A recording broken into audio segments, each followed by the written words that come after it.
Madame, Monsieur, bonsoir. Voici les titres de ce journal. La campagne électorale avec le compte à rebours pour les candidats à la recherche des 500 signatures.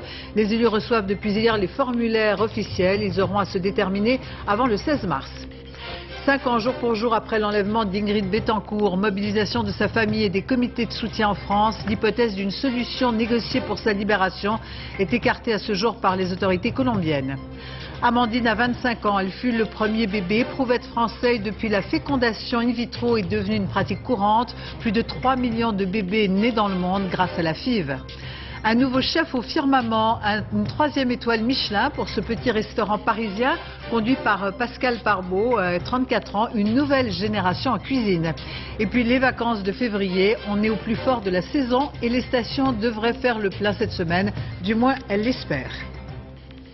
On commence ce journal par la campagne électorale et la course au parrainage qui se poursuit depuis déjà des semaines. Une course difficile, disent les candidats, qui ont bien du mal à obtenir les fameuses 500 signatures. Les élus sont en train de recevoir les formulaires en question. Le compte à rebours a commencé. Il faudra se décider avant le 16 mars. Les maires qui sont l'objet de toutes les sollicitations, comme le montre ce reportage de Françoise David et Samuel Humez. Dans les mains du facteur ce matin, un pli important adressé au premier magistrat du village. Voilà, il y a le pli pour monsieur le maire. Dans cette enveloppe très officielle, le formulaire de parrainage à l'élection présidentielle. 500 signatures au moins sont nécessaires pour valider une candidature. C'est le passeport qu'attendent les prétendants à l'Élysée. C'est aussi un moyen de pression pour les élus. Ainsi, Claude Terrouinard en a assez. Assez d'être harcelé, dit-il, même le dimanche en famille par les petits candidats. Assez du peu d'intérêt des grands partis pour la ruralité. Je vais le mettre sous verre en souvenir de cette élection. Et je vais rejoindre le front du refus. Et puis ce n'est pas tout. Si ce maire fait la grève du parrainage, c'est aussi à cause d'un souvenir cuisant. J'ai pas envie de revoir le 21 avril 2002, c'est tout. La multiplication des petits candidats qui entraîne une dispersion des voix et la présence de Le Pen au deuxième tour. À l'autre bout du département, l'exaspération conduit à la provocation. Parrain d'Olivier Besancenot, il y a 5 ans, ce maire a choisi cette fois Jean-Marie Le Pen. René Loise se moque d'être catalogué successivement à l'extrême gauche, puis à l'extrême droite. Mais il comprend ses collègues qui ne veulent pas apparaître comme des partisans. Hier soir encore, on était avec une réunion de maires à Chartres. Il y avait la moitié des maires qui ne voulaient pas donner de signature. Parce que justement, ils avaient trop peur qu'on leur colle une étiquette. D'ici au 16 mars, les candidats vont se lancer à l'assaut des campagnes. Mais pour certains, les chemins risquent d'être tortueux et de s'achever en impasse. La photo de famille est au complet, personne ne manque à l'appel. Ségolène Royal dispose désormais d'une nouvelle équipe élargie avec le retour des grandes figures du Parti socialiste. Parmi elles, Lionel Jospin, qui n'avait pas toujours été tendre à l'égard de Ségolène Royal. Elle pourra s'appuyer sur l'ancien Premier ministre qui devrait entrer activement en campagne à ses côtés. Javi Wittenberg, François Privard. Pas mécontente de son petit effet, Ségolène Royal, de sa surprise du chef. Hier soir, alors que tout le monde guettait sa nouvelle équipe de campagne, loin d'imaginer que Lionel Jospin en ferait partie, elle était en train de téléphoner à l'ancien Premier ministre pour tenter de le convaincre de la rejoindre et finalement y parvenir. Je suis très heureuse que Lionel Jospin ait accepté, avec beaucoup de chaleur et d'amitié, de venir prendre sa part et sa place dans cette phase de campagne. Il va prendre la parole, il va faire des réunions publiques pour expliquer le sens de ce nouveau contrat présidentiel. Résultat, il y a 6 mois, cette image était celle de la compétition interne au PS. À l'époque, Lionel Jospin lui-même songeait à être candidat. Elle est désormais la nouvelle photo de famille. Car dans l'équipe du pacte présidentiel, dans ce conseil des sages de 13 membres, il ne manque pas un poids lourd. Laurent Fabius, Dominique Strauss-Kahn, Martine Aubry, Bernard Kouchner en fait également partie, tout comme Bertrand Delanoë ou Gérard Collomb, le maire de Lyon, sans oublier le numéro 1 du PS et compagnon de la candidate. Dans la seconde phase où il faut maintenant permettre le changement, il faut que toutes les forces soient rassemblées autour d'elle. Elle a eu l'intelligence et quand même, convenons-en, l'habileté de le comprendre et de le faire. La concurrence n'a pas vraiment été convaincue par ces changements ainsi résumés. La horde des éléphants. il y a beaucoup de Français qui trouvent que ce n'est pas exactement ce qu'ils avaient espéré. C'est sans doute un signe de modernité. Ce matin, Ségolène Royal posait pour Yann Arthus Bertrand, le spécialiste de la Terre vue du ciel. Avec sa nouvelle équipe, c'est à sa campagne qu'elle veut faire prendre de la hauteur. François Bayrou proposait aujourd'hui son programme économique et social avec un objectif incontournable, rééquilibrer la dette et réduire les dépenses de l'État. Une feuille de route où chaque euro dépensé sera financé par des économies équivalentes. Un programme qui met les PME au cœur du dispositif. Thierry Curtet, Patrice Hacher. Il dévoilait ce matin son programme pour la sociale économie, deux mots que le candidat UDF veut intimement lier. Il a fait du combat contre la dette publique sa priorité. Son projet se veut équilibré. Il chiffre ses dépenses nouvelles, 21 milliards d'euros, en promettant de réaliser autant d'économies. Il veut inscrire dans la Constitution l'interdiction pour l'État de présenter un budget en déficit. Il fustige en passant les projets économiques de l'UMP et du PS. À chaque réunion publique pendant cette campagne électorale, à chaque interview, on ajoute 1, 2, 10 milliards d'euros de dépenses nouvelles pour arriver à des chiffres astronomiques. Il compte sur les petites et moyennes entreprises en leur réservant les marchés publics de moins de 50 000 euros. Il veut leur permettre aussi de créer 2 emplois à charge réduite. Sa réforme des retraites sera soumise à référendum et concernera les régimes spéciaux. Au premier rang, parmi les économistes, Jean Perleval, l'ancien patron du Crédit Lyonnais, longtemps homme de gauche, dit ce qu'il apprécie chez François Bayrou. Le refus de la démagogie, le fait qu'on parle des recettes et pas seulement des dépenses, le fait qu'on n'enfile pas les promesses comme des perles sur un collier. Jusqu'à présent, François Bayrou renvoyait dos à dos ses concurrents de gauche et de droite. Ce matin, l'ancien prof de lettres voulait démontrer sa crédibilité en matière de chiffres. Quant à Nicolas Sarkozy, il était à Perpignan aujourd'hui. Il a fait une courte incursion dans un quartier populaire, le temps d'une rencontre-débat avec des jeunes et des femmes. Le candidat UMP à la présidentielle a réaffirmé la nécessité de la discrimination positive. L'annonce a été faite en fin de journée, sans surprise. Jean-Louis Debré a été nommé président du Conseil constitutionnel. Au perchoir de l'Assemblée nationale pendant 5 ans, Jean-Louis Debré a déclaré devant les députés que cette fonction restera l'honneur de sa vie. Alexandre Carra. Des adieux au perchoir, applaudis à droite comme à gauche. Permettez-moi très simplement de vous remercier et vous dire très simplement aussi que cela restera l'honneur de ma vie d'avoir présidé l'Assemblée nationale. Je vous remercie. L'Assemblée nationale, déjà une consécration pour un homme qui aura bâti sa carrière politique sur une fidélité, celle à Jacques Chirac. 1973, le fils de Michel Debré, un des pères de la Constitution de la Ve République, essuie un premier échec devant les électeurs. Après un passage à Matignon comme membre du cabinet du Premier ministre Chirac, il retourne un temps à la magistrature. Le mois de janvier. En 1994, rouage offensif de la machine RPR, il dénonce sans ménagement les ambitions baladuriennes. Il y a d'abord ceux qui ne conçoivent la politique que comme étant l'art de la trahison. 1995, le voici ministre de l'Intérieur. 2 ans troublés, attentats islamistes en plein Paris, regain de violence en Corse et évacuation des sans-papiers de l'église Saint-Bernard. Avec la réélection de Jacques Chirac, il endosse l'habit de président de l'Assemblée nationale et invente un tout nouveau personnage. C'est-à-dire que chaque député... Sens du coup médiatique, haut en couleur et en parole. Asseyez-vous, asseyez-vous, asseyez-vous.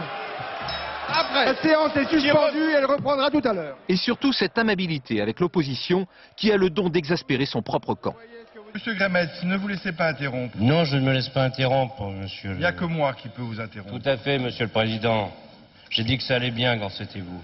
Ce soir, le voici président du Conseil constitutionnel, où un jour il pourrait retrouver Jacques Chirac, son maître en politique, membre de droit, comme tout ancien président de la République, de cette institution. C'est hier que le projet de loi sur la prévention de la délinquance a été définitivement adopté par le Parlement. La loi Sarkozy comprend plusieurs volets. Elle donne notamment une nouvelle fonction aux maires et insiste sur la justice des mineurs avec présentation immédiate de mineurs délinquants devant les magistrats. Elle instaure également un contrôle judiciaire avec placement en centre éducatif fermé. La justice, souvent désarmée face à de jeunes adolescents, certains récidivistes, lorsqu'ils passent devant le tribunal pour enfants, ils sont jugés pour des faits commis souvent des mois auparavant. Voyez cet exemple au tribunal pour enfants de Béthune, reportage Anouk Burel, Pascal Stéheta. Jusqu'à la dernière minute, personne ne savait s'il allait venir ou pas. Steve a 17 ans. C'est la première fois qu'il comparaît devant le tribunal pour enfants. 3 affaires qui ont été réunies, 3 affaires qui mettent en cause 6 mineurs, dont 4 étant présents. Ils ont tous participé au même petit trafic de pièces de scooter, mais leur histoire ne se ressemble pas.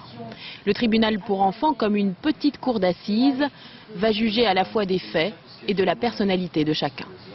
On va commencer par qui est très défavorablement connu des services de justice de ce tribunal. Il est mis en cause, mis en examen dans 13 procédures pénales. Lourd casier. Kevin a déjà connu 2 fois la prison, le placement en centre fermé, et il est condamné en ce moment à des travaux d'intérêt général, les tiges. Et le tige, donc, c'est à la place de quoi? De la prison. Qu'effectivement, tu as compris un certain nombre de choses ou... Ah ouais, quand même, assez. C'est-à-dire... Ah, ça a un peu changé, quoi. Pourquoi avoir mis autant de temps pour le comprendre? Bah, c'est peut-être en étant séparé de la famille, des frères, tout ça, qu'il fallait que... Je sais pas. Parce que votre famille avait une influence néfaste sur vous? Sa mère n'est pas venue assister à l'audience. Seule sa sœur est présente aujourd'hui. Qu'est-ce que vous pouvez nous dire de l'absence de maman aujourd'hui? Vous l'avez eu au téléphone ces temps-ci? Non, j'ai plus de contact du tout avec. Plus rien du tout. Elle ne veut plus entendre parler que ce soit j'ai vu par rapport à son placement. Ce jour-là, aucun des prévenus n'a ses 2 parents dans la salle. La mère de l'un d'entre eux est venue sans conviction. Elle a mis son fils à la porte. Qu'est-ce que vous lui avez dit alors à votre fils? Va-t'en. Bah oui, j'ai dit de partir de la maison, c'est tout. Il m'a dit oui. C'est pas dur ça? Si, ça t'est dire le début, mais là, non, ça va. Et pour lui, c'est peut-être dur. Je sais pas, moi il me dit pas. Il me dit pas, je suis Ah, quand même un peu, ouais. Étrange procès, car aujourd'hui ces mineurs ont bien changé. Kevin s'est assagi. Placé chez sa sœur, il s'est mis à travailler. Un autre prévenu, en revanche, a sombré dans l'héroïne. L'enquête a pris du temps. Le procès se tient 2 ans après les faits. On parlera d'emprisonnement ferme. Est-ce que tu aurais préféré être jugé plus tôt pour cette affaire? Ouais. Pourquoi? Ça aurait été mieux pour moi. Il y a 2 ans, la condamnation directement après les faits l'aurait peut-être frappé, mais on voit que c'est pas un délinquant, il n'a pas recommis d'autres faits depuis 2 ans. Donc est-ce que cette condamnation à ce moment-là, qu'est-ce qu'elle aurait influé, je ne sais pas. Fallait-il alors les juger plus vite? Pour le juge des enfants, ça n'aurait pas forcément été bénéfique pour tous. Donc on ne peut pas avoir de question de principe. Effectivement, quand on juge quelqu'un, il faut que ce soit dans un délai raisonnable. Et le délai raisonnable, ça englobe beaucoup de choses. La personnalité, la gravité des faits, la notion, la crainte d'une récidive éventuelle sont des notions qu'il faut faire cohabiter. Retour à l'audience. La parole est au ministère public. Avoir trouvé un certain équilibre. Et le manque de maturité, il va falloir le rattraper très très vite. Très très vite. Pour se rendre compte que pour la même affaire, pour les mêmes faits, les majeurs qui sont passés devant le tribunal correctionnel ont pris, pour ceux qui n'étaient pas connus, 1 mois d'emprisonnement avec sursis, pour ceux qui étaient connus, 1 mois d'emprisonnement ferme. Le tribunal pour enfants a aussi pour but de les faire réfléchir à l'avenir.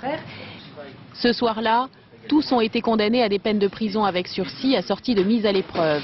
Ils devront également rembourser les victimes. Fin de l'audience. Dans quelques mois, ils seront tous majeurs. C'était une nouvelle fausse piste, une de plus dans l'affaire Godard. Les ossements retrouvés en janvier en Normandie ne sont pas ceux de l'épouse du docteur. Le procureur qui souhaite désormais clore au plus vite l'information judiciaire ouverte il y a plus de 6 ans. Et ce, je vous le rappelle, après la découverte en octobre dernier d'ossements avérés être ceux d'Yves Godard. La crise d'Airbus et les licenciements annoncés au centre du sommet informel qui s'est déroulé aujourd'hui près de Berlin. Angela Merkel et Jacques Chirac sur la même ligne. Un règlement équitable pour les 2 pays. Jérôme Bonny sur place et Annette Reichwag. Bise et baise-main, jamais les relations n'ont semblé aussi chaleureuses entre le président Chirac et Angela Merkel. Pourtant, le couple franco-allemand ne va pas si bien. Au menu de cette rencontre informelle, l'affaire Airbus, les crispations nationales que provoque derrière les sourires le plan de restructuration de l'entreprise. C'est un processus normal, dans un moment aussi difficile pour l'entreprise, qu'il y ait débat. Mais un tel débat ne doit pas nous conduire à des divisions dans les relations entre nos deux pays.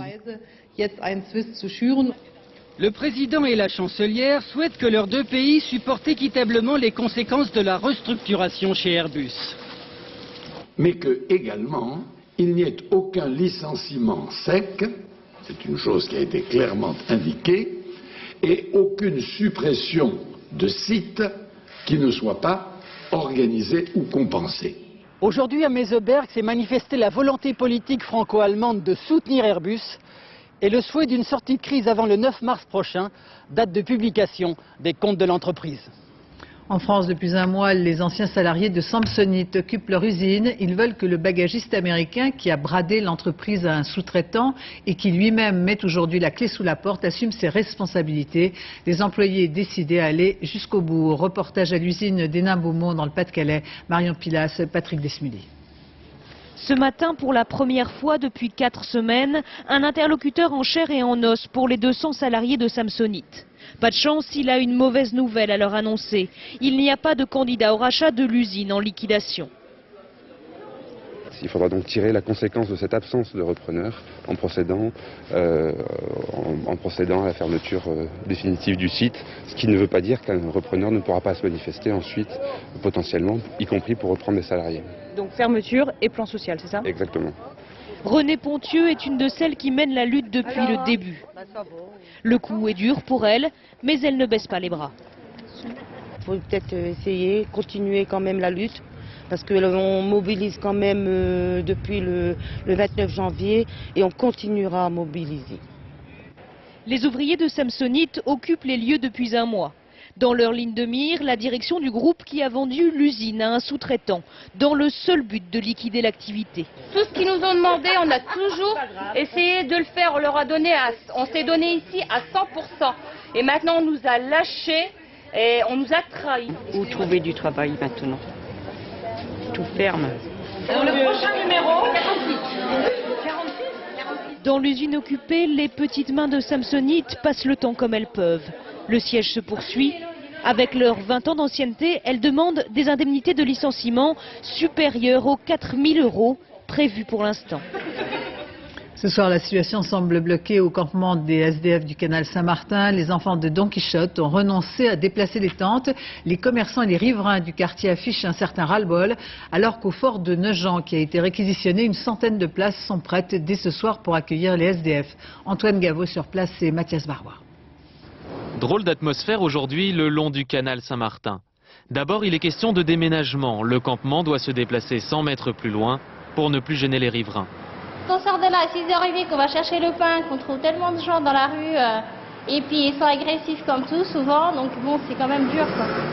Mais impossible d'installer les tentes, elles seraient à côté d'un groupement scolaire et donc tout aussi gênantes. En fin de matinée, changement de programme, le camp reste en place, rénové. De nouvelles tentes sont distribuées aux SDF. Une tente changée. Allez, va installer la tente, mon Marco. On a un campement qui va être propre. On va passer des coups de balai, on va nettoyer. C'est le plan Marshall du canal Saint-Martin. Faire le ménage, d'accord, mais partir et aller s'installer au fort de Nogent, comme il en est question, les SDF ne le veulent pas. Et pourtant, dans ce bâtiment de la Légion étrangère, tout est prêt pour accueillir les sans-abri, dans des chambres de 5 lits où logent d'habitude les militaires de passage. Ouais. C'est chauffé, hein, tout est chauffé, il y a de l'eau chaude. On a les sanitaires qui sont en face que vous pouvez aller voir. Soldats et SDF ne seront pas en contact. Tout ce qui concerne les sans-abri sera géré par 2 associations, l'Armée du Salut et le Cœur des Halles. Triste anniversaire aujourd'hui, celui des 5 ans de détention d'Ingrid Betancourt. Plus de 1800 jours de captivité aux mains des FARC. Aujourd'hui, une nouvelle fois, sa famille s'est mobilisée. À ses côtés, les comités de soutien qui multiplient les initiatives et appellent les candidats à l'élection présidentielle à s'engager. Yasmina Farber, Marie Cros. C'est vraiment pas facile, vous savez, pour nous d'être ici. 5 ans, on en a marre. On en a vraiment marre. Mais la certitude que leur mère est toujours vivante les tient debout. Sur la place Saint-Michel, Mélanie et Lorenzo restent mobilisés pour qu'Ingrid Betancourt ne sombre pas dans l'oubli. Sur des silhouettes, les otages colombiens, des petits mots de ses proches et d'anonymes. Courage, liberté, revoir Ingrid libre. Un autre message diffusé à la télévision est destiné au futur président de la République. Vous aurez demain le destin de tous les Français entre vos mains. Vous devrez n'en oublier aucun. Alors engagez-vous dès aujourd'hui à faire libérer Ingrid Betancourt. Elle n'attendra pas un second quinquennat. Les enfants d'Ingrid Betancourt dénoncent le manque de fermeté du gouvernement français à l'égard du président colombien. Jacques Chirac a voulu répondre à ces accusations. Alors je peux parfaitement comprendre les critiques, surtout quand elles sont motivées par le cœur, plus peut-être que par la raison. Mais ce que je peux vous dire, c'est que ce n'est pas de nature à nous décourager le moins du monde de poursuivre l'objectif que nous recherchons. On a voulu croire que le gouvernement français allait avoir vraiment de la volonté politique et aller jusqu'au bout. Alors c'est facile de dire qu'on est pris par l'émotion, mais on est aussi pris par la colère, parce qu'on se rend bien compte qu'il n'y a pas assez de volonté politique. Un collectif d'artistes et d'écrivains a rebaptisé la place de Colombie place pour la libération d'Ingrid Betancourt, un symbole qu'ils veulent voir disparaître le plus tôt possible. L'hypothèse d'une libération négociée d'Ingrid Betancourt semble écartée pour l'heure au grand désespoir de sa famille. Le gouvernement d'Alvaro Uribe continue de prôner une solution militaire. Nos envoyés spéciaux Dorothée Oliéric et Mathias Second ont rencontré les éléments des forces spéciales colombiennes qui mènent des opérations très périlleuses pour libérer les otages. On les appelle les Gaoulas, les groupes d'action unifiés. Militaires et policiers ensemble avec un même objectif, libérer les otages. L'exercice est un classique de la guérilla urbaine. Il faut immédiatement identifier la cible. Les forces spéciales tirent à vue. Sur les 345 personnes kidnappées en 2006, 30% auraient été sauvées grâce aux opérations militaires des Gaoulas. Le danger le plus grand, c'est que la personne prise en otage soit tuée. Parce qu'au moment où les troupes entrent en action dans la zone, l'ennemi se sent pris au piège. Ces images montrent une intervention des forces spéciales. L'otage avait été littéralement enterré par ses ravisseurs depuis 32 jours. Enlevé contre rançon, l'homme croupissait dans cette cache, enchaîné. En 2006, 45 otages des FARC ont été exécutés faute de paiement de la rançon.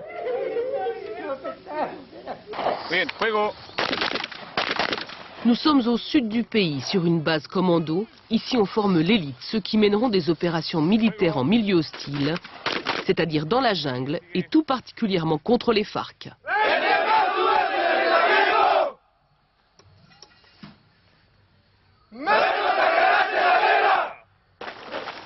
Pendant 4 mois, des centaines de policiers et de militaires vont s'entraîner aux actions de contre-guérilla.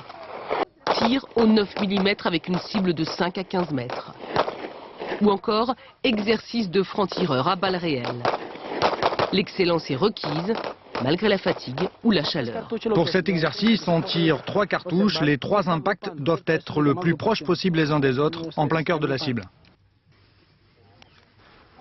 Le système de la grenade est armé. Vous le placez là avec la charge de C4.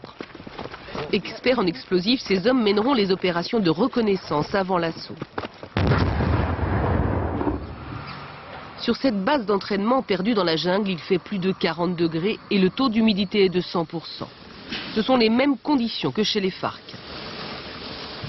Plusieurs instructeurs américains encadrent le stage militaire.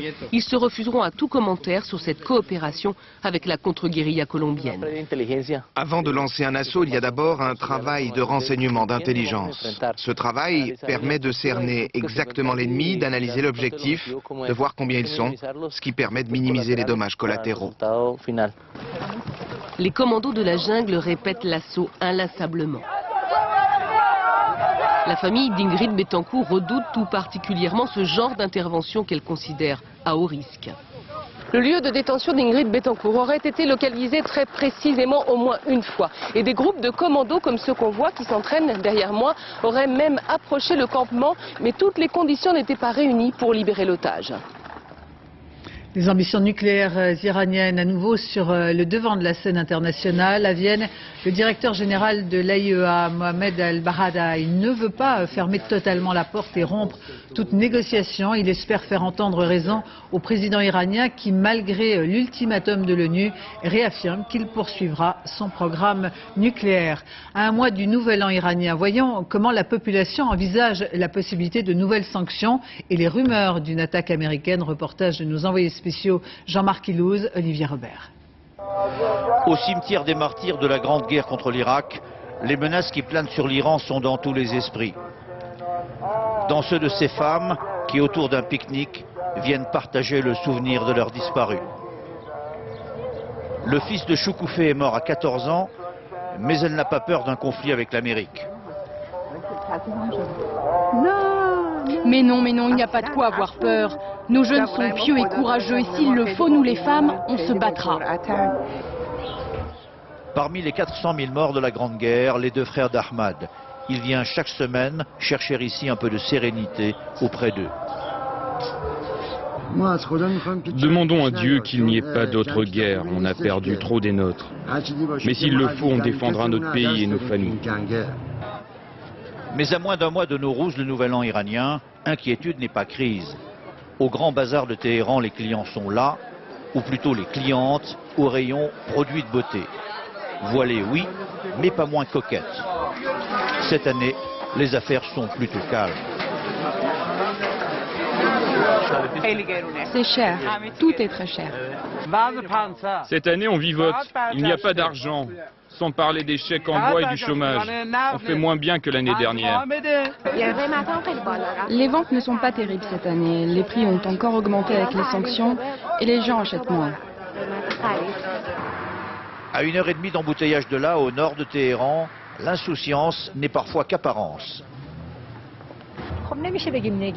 On ne peut pas dire qu'on n'est pas inquiet. On pense bien sûr aux sanctions, mais on ne peut rien faire. Les sanctions, dit ce vendeur? Ah oui, si le gouvernement nous oblige encore à allonger les manteaux, nos stocks vont nous rester sur les bras.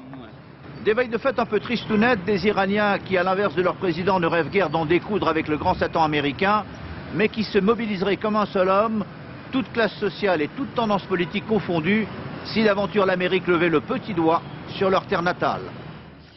Amandine a 25 ans. Sa notoriété, elle ne l'a pas choisie. Elle fut le premier bébé éprouvette. Et depuis ce mois de février 82, la FIV, la fécondation in vitro, est devenue une pratique extrêmement courante puisque plus de 3 millions de bébés seraient nés dans le monde grâce à cette technique. Une technique qui permet à des femmes ayant des difficultés de devenir maman. Caroline Thébault et Vivien Roussel.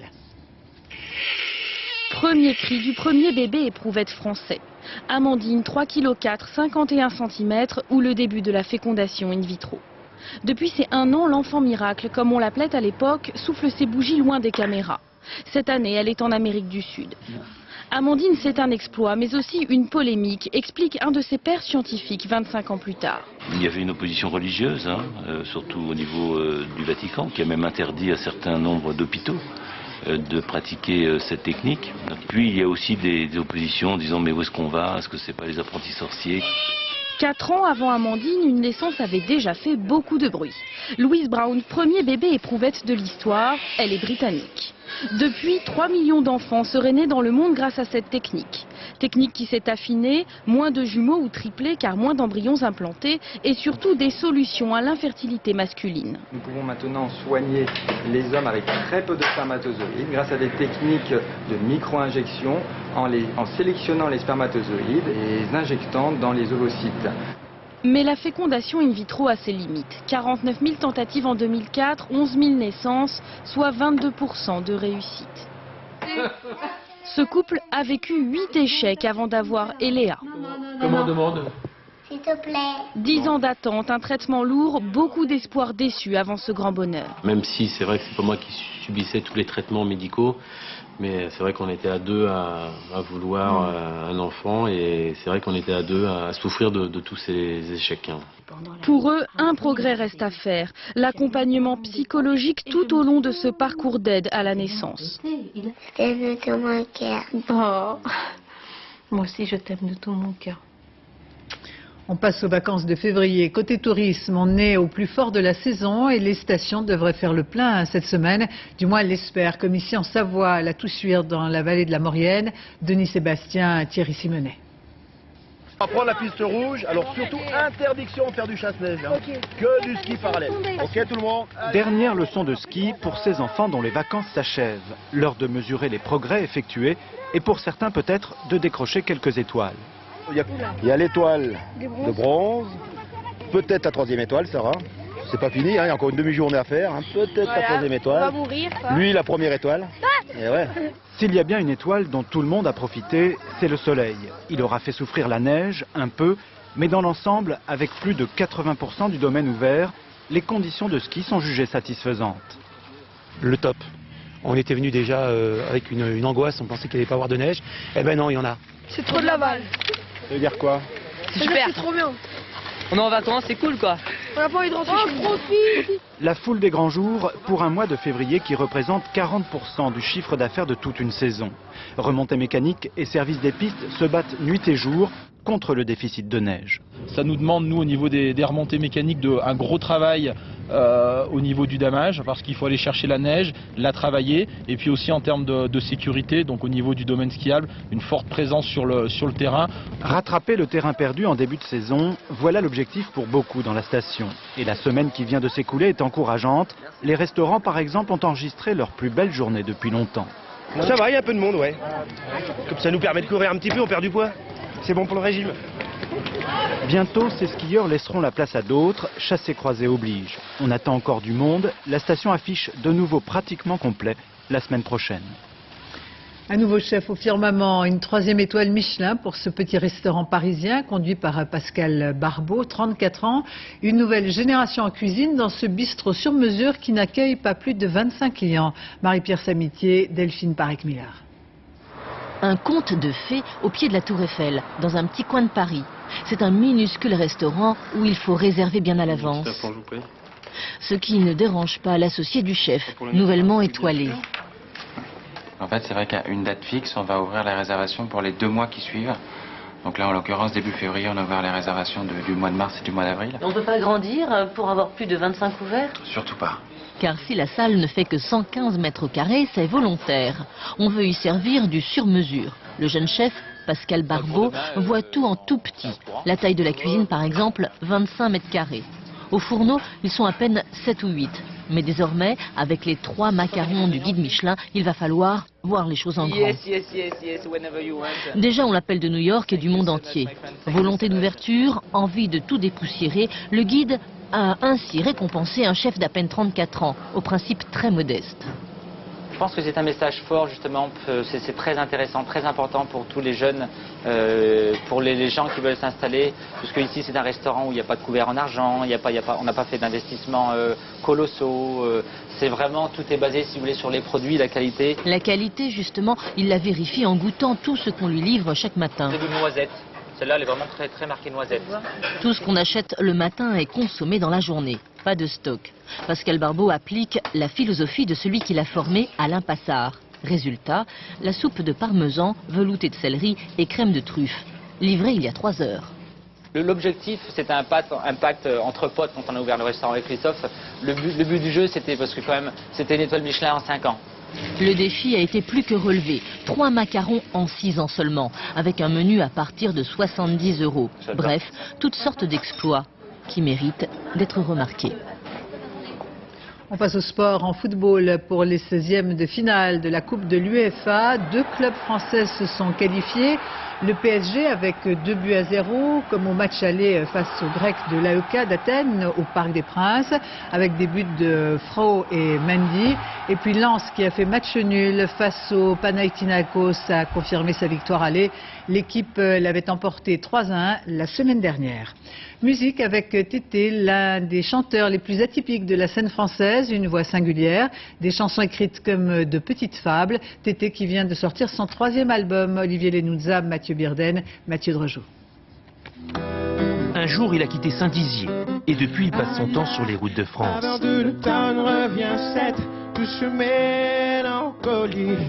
Tété donne jusqu'à 100 concerts par an, fait salle comble partout. Et quand il n'est pas à l'affiche, Il répète. À la faveur de l'automne, tu redonnes à ma mélancolie ces couleurs de superscopie. Le succès de ses 2 premiers albums, les nominations aux victoires de la musique ne lui ont pas tourné gonfler la tête. Tété ressemble à ces chanteurs, compositeurs anglo-saxons qui vivent, respirent avec leur guitare. Fortune, amour, résultat, ce côté artisan, ça a toujours été très important pour moi. C'est vrai que j'écris les morceaux chez moi, à la maison, guitare-voix. Avant d'entrer en studio, je tourne toujours guitare-voix en solo pour me reconfronter à ça, parce que c'est de là que je viens, de la rue. Toujours en tournée, Tété ressentait le besoin de partager ses aventures. Il a donc créé son journal de bord. Soyez les bienvenus son blog. Sur ma page MySpace officielle. Interview des musiciens, extrait de concerts réalisés avec sa caméra.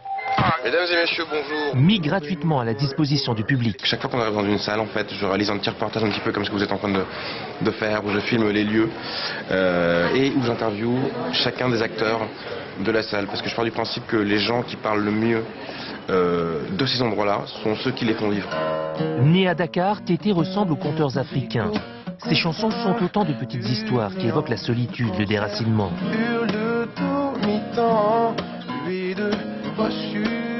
Bientôt, il va reprendre la route avec sa guitare, un rien bohème, loin du showbiz, toute une philosophie. Le voilà, mon avis, la voilà ma philosophie.